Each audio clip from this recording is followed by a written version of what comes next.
काली और गोरी बेटी की पहली कमाई। काजल, जल्दी आ जाना। अगर तेल ठंडा हो गया तो मुझे दोबारा गर्म करना पड़ेगा। दीदी बस आ रही हूँ, थोड़ी देर और रुक जाइए। रूपाली अपने कमरे से काजल को आवाज देती है, जो दूसरे कमरे में बैठी अपनी माँ के पैर दबा रही थी। अरे यार, मुझे कल सर धोना है। अगर मैंने तेल नहीं लगवाया तो मेरे बाल खराब हो जाएंगे। तू समझती क्यों नहीं है? जा बेटा, तेरी दीदी बुला रही है। और वैसे भी तू बहुत देर से मेरे पैर दबा रही है ना, तेरे हाथ भी दुख गए होंगे। जा अपनी दीदी की बात सुन। और हाँ, अपनी दीदी से कह देना कि रात को देर तक फोन ना चलाए, सुबह जल्दी उठकर स्कूल भी तो जाना है। माँ, क्या आपके पैरों का दर्द अब बेहतर है?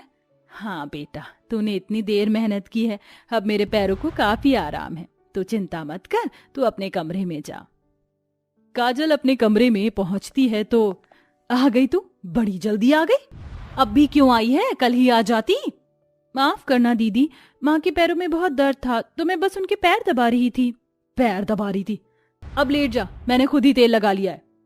इसके बाद दोनों बहनें एक साथ लेट जाती हैं। काजल बहुत थकी हुई थी तो वो जल्दी सो जाती है, लेकिन जब रात को काजल को प्यास लगती है तो उसकी आंख खुल जाती है और वो देखती है कि क्या दीदी, आप अभी तक फोन चला रही हो? काजल अपने फोन में टाइम देखती है तो सुबह के 4 बज रहे थे। दीदी, माँ ने कहा था कि जल्दी से सो जाना, क्योंकि हमें स्कूल भी तो जाना है ना, और आप अभी तक फोन चला रही हो। अरे पागल, मेरी आंख अभी खुली है। मैं भी बस टाइम ही देख रही थी। रूपाली अपने बचाव में काजल से झूठ बोल देती है। फिर दोनों बहनें सो जाती हैं। फिर सुबह काजल स्कूल के लिए उठती है। दीदी उठिए ना, वरना हम लेट हो जाएंगे। मुझे थोड़ी देर और सोना है। तू जा, मैं उठ जाऊंगी। पर दीदी, अरे जाना। ठीक है, जैसा आप कहें। काजल स्कूल के लिए पूरी तरह तैयार हो जाती है। वहीं दूसरी तरफ रूपाली अभी भी सो रही थी। दीदी, क्या आपको स्कूल नहीं जाना? अगर ऐसा है तो मैं अकेले ही चली जाऊंगी। नहीं नहीं, मैं उठ रही हूँ। जैसे तैसे रूपाली स्कूल जाने के लिए उठ जाती है। कितनी नींद आ रही है यार, 1 मिनट। माँ नहीं उठी है क्या? वो माँ की थोड़ी तबीयत ठीक नहीं है ना, तो मैंने उन्हें नहीं जगाया। ये माँ भी ना, अब खाना कौन बनाएगा? उसकी चिंता मत कीजिए दीदी, मैंने खाना बना लिया, आप बस फ्रेश हो जाओ। उसके बाद दोनों बहनें कॉलेज के लिए रवाना हो जाती हैं। और जैसा कि आपने देखा, दोनों बहनों में जमीन और आसमान का अंतर था। जहां एक तरफ बड़ी बहन सिर्फ अपने आप में ही मगन रहती थी, वहीं दूसरी तरफ छोटी बहन अपनी खुशी दूसरों की मदद करने और अपने माँ बाप की सेवा करने में ढूंढती थी। समय इसी तरह गुजर रहा था और अब दोनों बहनों की स्कूल की पढ़ाई पूरी हो चुकी थी। ये आप कैसी बातें कर रहे हैं पापा? मैं उस खटारा कॉलेज में बिल्कुल भी नहीं जाऊंगी। हालातों को समझ बेटा, अभी के लिए मैं इतना ही कर सकता हूँ। मैं तुम्हारी पढ़ाई को रोकना नहीं चाहता, इसलिए सस्ते कॉलेज में ही, लेकिन मैं तुम्हारी पढ़ाई का बंदोबस्त कर दूंगा। नहीं, बिल्कुल भी नहीं। मैं उस कॉलेज में पढ़ाई नहीं करूंगी। मेरा कोई भी फ्रेंड उस कॉलेज में नहीं जाने वाला है। और अगर उन्हें पता चलेगा कि मैं ऐसी बकवास जगह पर पढ़ाई कर रही हूँ तो वो लोग मुझ पर हंसेंगे। और मेरी रेपुटेशन का क्या? दीदी, बस मुझे किसी से बात नहीं करनी, मैं अपने कमरे में जा रही हूँ। रूपाली के इस तरह नाराज होकर जाने से उसके माँ बाप को बहुत ठेस पहुंचती है।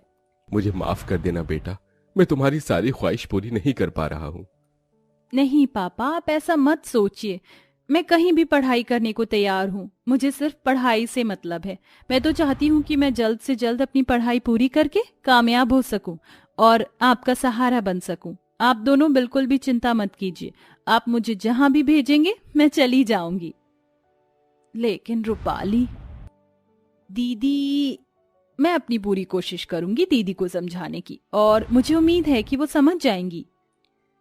इतना कहकर काजल अपने कमरे में पहुंचती है और देखती है कि उसकी बहन घुटनों पर सर रखकर रो रही थी। ये देख काजल बहुत दुखी होती है। दीदी, प्लीज आप रोइए मत। आप जैसा चाहेंगी वैसा ही होगा।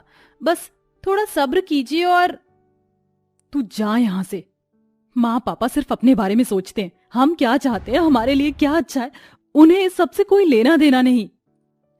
ऐसा नहीं है दीदी, आप गलत सोच रही हैं। वो रात दिन हमारे बारे में सोचते हैं। वो हमेशा हमारी खुशियों और हमारी ख्वाहिशों को पूरा करने के लिए मेहनत करते हैं। और, बस ऐसा लगता है माँ पापा ने तुझे बहुत अच्छे से बातें सिखा दी हैं। सिखाई तो आपको भी थी दीदी, लेकिन ऐसा लगता है कि आप सब भूल चुकी हो। प्लीज सिर्फ इस बार थोड़ा सा अपने मन को समझा लीजिए। कभी कभी हमें अपने परिवार के लिए छोटी छोटी कुर्बानियां देनी पड़ जाती हैं। बहुत मिन्नतों के बाद रूपाली कॉलेज के लिए तैयार हो जाती है और फिर दोनों बहनें एक साथ पढ़ाई करने लगती हैं। इसी तरह दिन गुजर रहे थे। रूपाली रोज सुबह घर से बाहर निकल जाती और रात को देर से घर लौटती। वो अपना सारा समय सिर्फ अपने दोस्तों को दे रही थी। दीदी कल हमारा कॉलेज में आखिरी दिन है, उसके बाद हम अच्छी सी नौकरी ढूंढ लेंगे और फाइनली अब वो दिन आने वाले हैं जब हम अपने माँ पापा के लिए कुछ कर सकेंगे। हाँ हाँ, दिन गुजर जाते हैं और दोनों बहनों को अच्छी नौकरियां मिल जाती हैं और वो शहर से बाहर काम करने चली जाती हैं। फाइनली आजादी, अब हम अपनी मर्जी से जी सकते हैं। यहाँ हमें तंग करने वाला कोई नहीं है, हम जो चाहे कर सकते हैं, है ना काजल? काजल, काजल। हाँ हाँ दीदी बोलिए, कहाँ खोई हुई है? कुछ नहीं, बस सोच रही थी कि माँ पापा क्या कर रहे होंगे। अरे अब तू यहाँ है, अपने आप पर ध्यान दे, कभी खुद के बारे में भी सोचा कर, वरना ऐसे तो तू दूसरों के चक्कर में खुद को खो देगी। ऐसा नहीं है दीदी, जो भी हो, बस अब मुझे ज्ञान मत देना। इतना कहकर रूपाली बाहर अपने दोस्तों से मिलने चली जाती है। सिलसिला इसी तरह चल रहा था। रूपाली हर संडे अपने दोस्तों के साथ बाहर घूमने चली जाती और काजल अपने माँ बाप से मिलने। एक दिन दोनों बहनें छुट्टी के दिन अपने नॉर्मल रूटीन के लिए रेडी हो रही थी। दीदी, इतने दिन हो गए, आप एक बार भी माँ पापा से मिलने नहीं गए हो, वो आपको बहुत याद कर रहे हैं। अरे अरे, मैं उनसे फोन पर बातें करती तो हूँ, लेकिन वो आपसे मिलना चाहते हैं। ठीक है, अभी तो नहीं, तुझे पता है ना आज संडे है और मुझे अपने दोस्तों के साथ जाना है, फिर कभी देखूंगी। दोनों बहनें इसी तरह रह रही थी कि देखते ही देखते 1 महीना होने को आया था और अब आखिर वो दिन भी आ जाता है जिस दिन का उन्हें काफी लंबे समय से इंतजार था, उनकी पहली कमाई। दोनों बहनें बहुत खुश होती हैं, लेकिन आप बिल्कुल मत घबराइए पापा, मैं अभी बस पकड़ कर आ रही हूँ। काजल अपनी पहली कमाई से बहुत खुश थी कि तभी उसे खबर लगती है कि उसकी माँ की तबीयत बहुत खराब है। खबर लगते ही वो सीधा अपने घर पहुंचती है। काजल अपनी पहली कमाई अपनी माँ के इलाज में लगा देती है। वहीं दूसरी तरफ रूपाली को ये भी पता नहीं होता कि उसकी माँ बीमार है। काजल रूपाली को कई बार फोन करती है, लेकिन रूपाली नहीं उठाती। ऐसे ही दिन गुजरते हैं। रूपाली खुद में इतना मगन हो गई थी कि वो काम में भी बहुत गलतियां और लापरवाही कर रही थी। मिस रूपाली, आपकी लापरवाही की वजह से हमें बहुत नुकसान हुआ है और ये पहली बार नहीं है जो आपसे ऐसी लापरवाही हुई है। लगता है आपका काम करने में बिल्कुल मन नहीं है, इसलिए मैं आपको इस काम से हमेशा के लिए फ्री कर देता हूँ। नहीं सर, ऐसा मत कीजिए प्लीज। रूपाली के लाख मिन्नतें करने के बाद भी उसका बॉस उसे नौकरी से निकाल देता है और अब रूपाली कर भी क्या सकती थी। वह बेबस होकर अपने घर वापस लौटती है और देखती है कि माँ, ये क्या? माँ, क्या हुआ आपको? आपकी ऐसी हालत कैसे हो गई? माँ, काजल, पापा, आपने मुझे बताया क्यों नहीं? हमने आपको बताने की पूरी कोशिश की दीदी, लेकिन शायद आप जानना ही नहीं चाहती थी। रूपाली को अपनी सारी गलतियों का एहसास हो जाता है और वो फूट फूट कर रोने लगती है। मुझे माफ कर दीजिए, मुझसे बहुत बड़ी गलती हो गई। मैं अब कभी भी ऐसा नहीं करूंगी। माँ, पापा, काजल, प्लीज मुझे माफ कर दीजिए।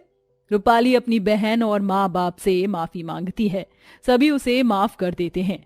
उस दिन के बाद से रूपाली फिर कभी खुदगर्जी नहीं करती। वो नया काम ढूंढकर अपने माँ बाप को सहारा लगाती है और सब कुछ ठीक हो जाता है।